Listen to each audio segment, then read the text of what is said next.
So you have no information as to what Mr. Barano said at this sort of rather important meeting? No, sir, I wasn't there. Okay. Did you get any interview report from Mr. Hubbard? He didn't offer and I didn't ask. Okay. But you never seen one? No, sir. Okay. Now, I just want to be sure that you have never heard of the fact that John Barano told Mr. Hubbard that he and Cameron Heron were not racing. I wasn't there. I don't know what was said. Okay. So in other words, you don't know anything about it? Correct. Okay. That's fine. Thank you, sir. No. Thank you. Do you read, Brett? No, Your Honor. All right. Thank you, sir. Thank you, Your Honor.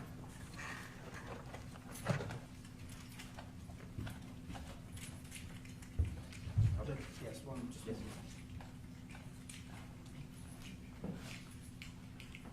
Say we'll call Pam Reisinger.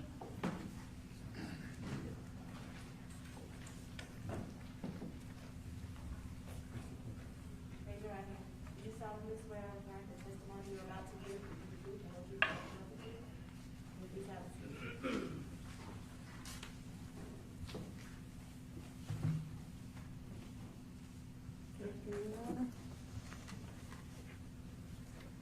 Whenever you're ready. Thank you, Your Honor. Please state your name for the record.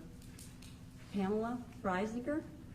And Ms. Reisinger, what was your relationship to Jessica and Lilia? Jessica was my daughter. Lilia was my granddaughter. And is there something that you want to tell the court that the court should consider prior to rendering a sentence in this case? There is. We've heard a lot today about qualities in a person. And my daughter and my granddaughter possessed all those qualities too. You say actions speak louder than words. They were active in what they presented in their life. Jessica went on several mission trips. She started programs in Girl Scouts. She got her Gold Award. They say right to life. She had that baby. Every action she did was kind and whole. The words she wore in her shirts, the bracelets she wore represented who she was. Her graduation cap was all about love and kindness. And when I hear about listening to your child wake up with screams in the middle of the night for a few months, we're going on 3 years and we hear those screams. They can comfort their child. They can go to them and hug them. I go to a closet and sniff a t-shirt. I go to a baby picture and stroke her cheeks to comfort her. You hear about remorse and regret and their sympathy. And when they say that they wish they could switch places with them, and we all know that's not possible, if you're willing to switch places with them, why aren't you willing to do your sentence? It's still your life. We hear about 18-year-old boys that are careless and boneheaded, by his teacher's words, not of Cameron, but of other students, and that Cameron was bright. I've raised 2 sons that were 18-year-olds, and yes, they might have been a little immature, but they know consequences. I'm a preschool teacher, and my 4- and 5-year-old class has mostly boys. Yes, they're a little more immature. But it's our duty, it's our job to teach them how to learn the rules, how to function in society, and that consequences are always there. I think we do huge disservice to our society if we aren't willing to teach those lessons.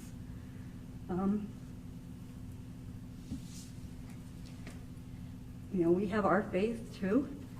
We also are Catholics. And I do believe that there is still forgiveness, but I also believe that there's a price to pay. I think the city of Tampa, when they had the memorial, but afterwards we had to watch for the rooftop because there were so many families there and babies and strollers. I think they were calling for justice, calling for their safety and their family's safety.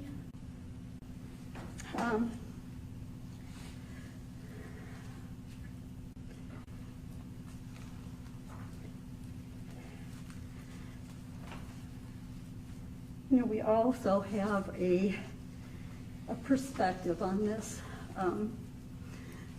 So I don't want to seem that I don't feel for the Heron family. I do. But their perspective on what they've lost can't compare to two sweet souls crossing the street coming home from a parking lot. They weren't residents here. The Herons are residents here. They drove up that street every day. I can't believe that living in that area, there wasn't an awareness that people cross that street. There wasn't an awareness that those speeds kill. That's why we have speed limits. It's for all of our safeties, and if we don't abide by that, what are we telling our community? I really have nothing else to say. If there's anything else that you want to present, why don't you tell the court, how old was Jessica when she passed?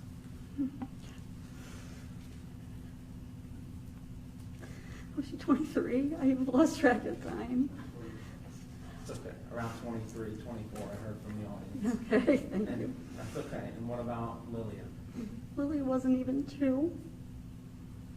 And at that time, did you have any other grandchildren at that time? Yes, I have 2 grandsons. Henry and Charlie was just a baby. He was just born. And did those two would have been cousins of Lilia, correct? And did they ever get the opportunity to see or be around Lilia? They did, yes. They were with her quite often. And you know, when you look in your 5-year-old grandson's eyes, and he asked you when God is going to be done with Jesse and Lilia, and that can they come back to play?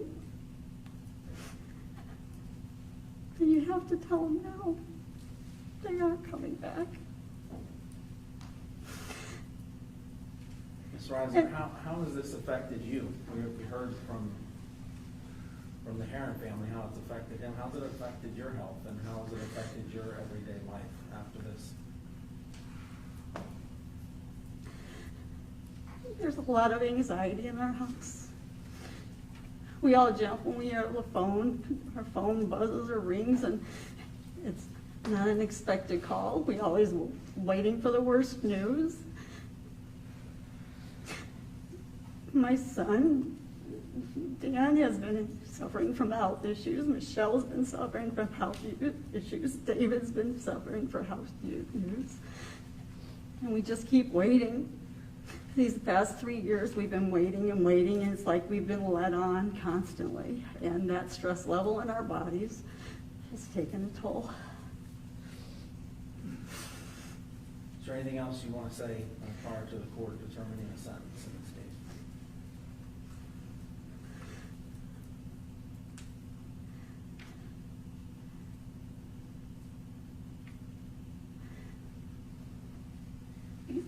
Judge, I have 4 children. And when people ask me the common courtesy question when they meet you, how many children do you have? You have to stop and think of your answer. You know, I have 4 beautiful children, but there's only 3 of them now. I just think that in raising children to be functioning members of society, I think there's hard lessons to be learned along the way. And I don't see how there can be a lesson learned if there's not a just punishment. And I just hope that everybody sees it's not for the wanting to see them suffer, but it's for wanting the lesson to be learned.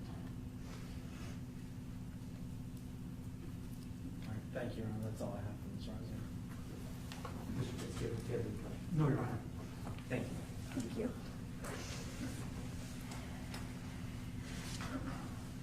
Judge, next, the state's going to call David Ravenel.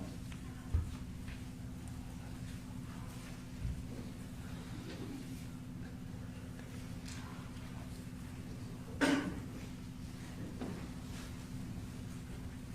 Honor. Raise your hand. Yes. Do you solemnly swear or affirm that the testimony you're about to give will be the truth, the whole truth, and nothing but the truth? That's right.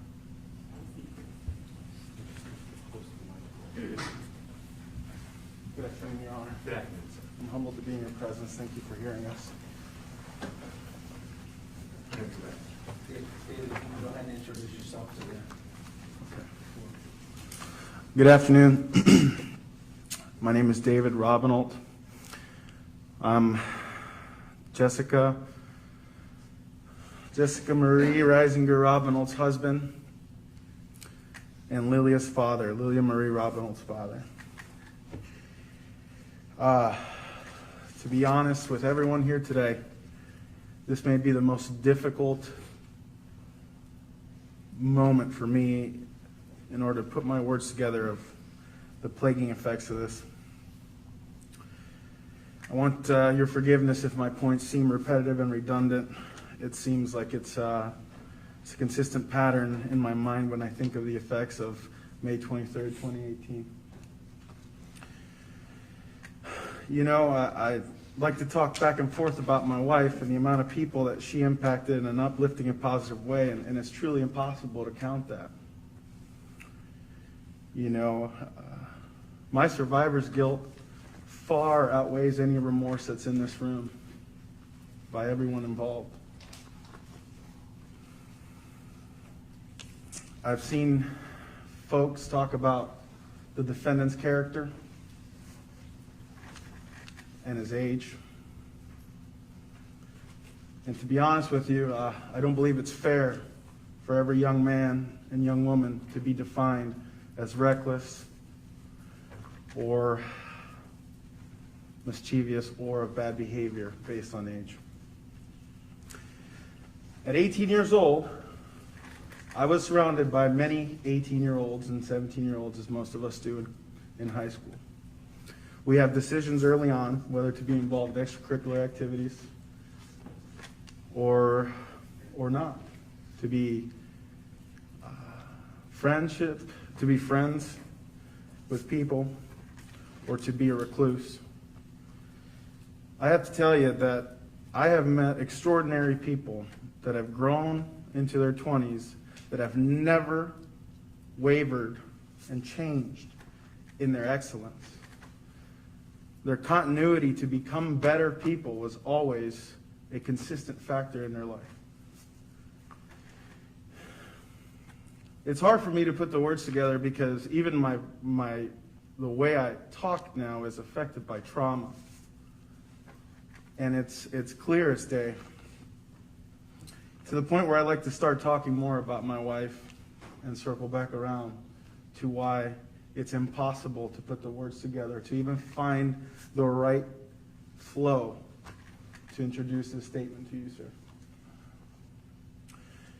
The importance is that my wife lit up my world and that of anyone she met. It became fiercely dark after she was removed from this earth. She studied nutrition and dietetics in college and was the founder of the Kent State Charge chapter, which promotes health and fitness for women. It is an organization that opens its arms to anyone who seeks to improve their health and searches for camaraderie. This group included everyone from all walks of life and of all ages. You weren't too young or too old to be in the program. Shortly after this, it became the largest chapter of this organization and part of her legacy. She was the center of the group and the emotional support of anyone who needed it. She made me better. She was exemplary. She's a student athlete. She continued this all the way through her graduation. I'd like to add that I don't have very many tears for you. I have wept every single day for the past 3 years. I've had to see doctors at Tampa General look at me in despair and say, this is a level of grief that is at an unmeasurable scale. Let us not forget that these are 2 young men against a young mother and a baby, a child, an innocent child. You've made me regret so many things. You fill me with remorse. What is the price of our family's humiliation to you? The actions, your actions, of the defendant, Cameron Herring, have created further visceral damage to all who loved and cared for her. You inserted so much uncertainty into this community, and that of everyone who loved them. You dare request a chance to live out your dreams when you eliminated all of mine and theirs. Rehabilitation. I don't really believe that you have sought rehabilitation. I think you have sought a lack of accountability. You've shown zero remorse. And your selfish behavior ranges all the way to a fatal state. I like to compare 18-year-olds and those who hold high responsibility at that age. I know many young men and women who have entered the service and have proudly served their country with intense, extreme responsibilities, one that can be shared with men of any age in their 20s, potentially higher. These young men are entrusted with the ability and responsibility to make the right decision. I can't compare you to these men. In fact, when I look at your friends, I'm concerned for them. Because your leadership is one that falters and fails. I've had to hear many things from conversations that were had by the defendants and their parents, ranging from being inside the patrol vehicle to moments after when they were in jail. It was very clear and obvious that you began to communicate amongst each other your quick and expeditious retrieval from jail.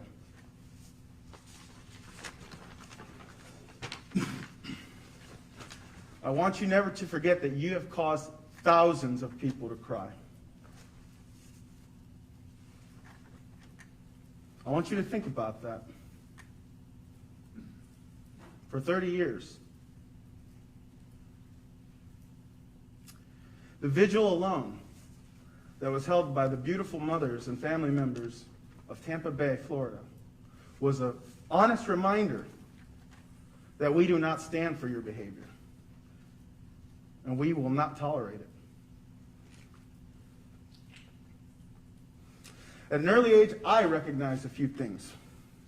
Any misconduct would jeopardize my ability to create a career and thus hinder my ability to provide and shelter my family. The entire sequence of my late teens and 20s was always consistent. I knew at a very early age that there were different types of adults.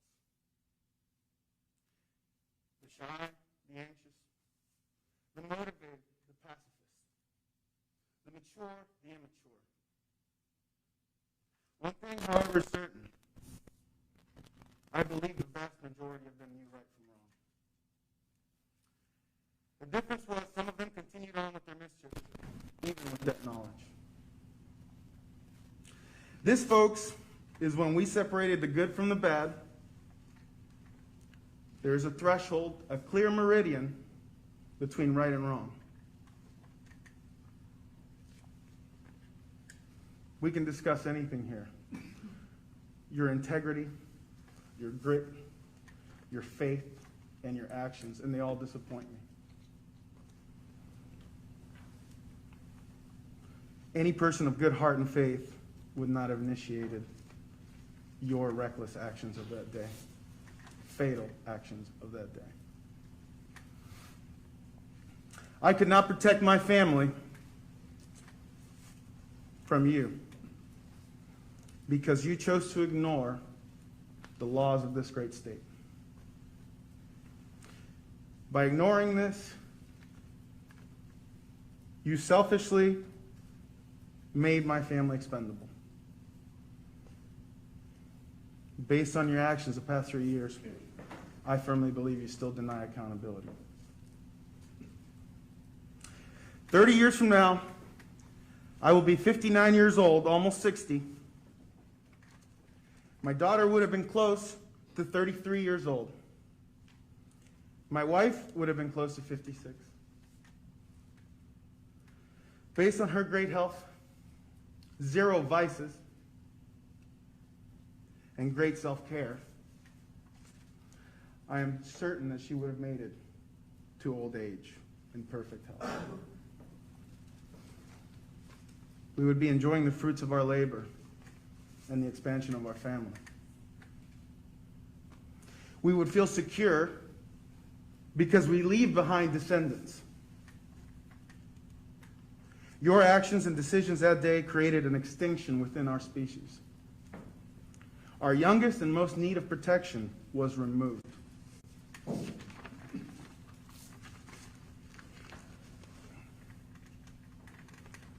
It is critical for you to understand that you've created everlasting pain and depths of sorrow. Because of your existence, 2 beautiful, innocent lives were denied a full life. You eliminated their voices from this earth, this time and space. You left me without access to the treasures of my heart. You left me here as a widower and childless father. Your actions terrorize me and haunt me to this day. I had to carry their ashes in a box.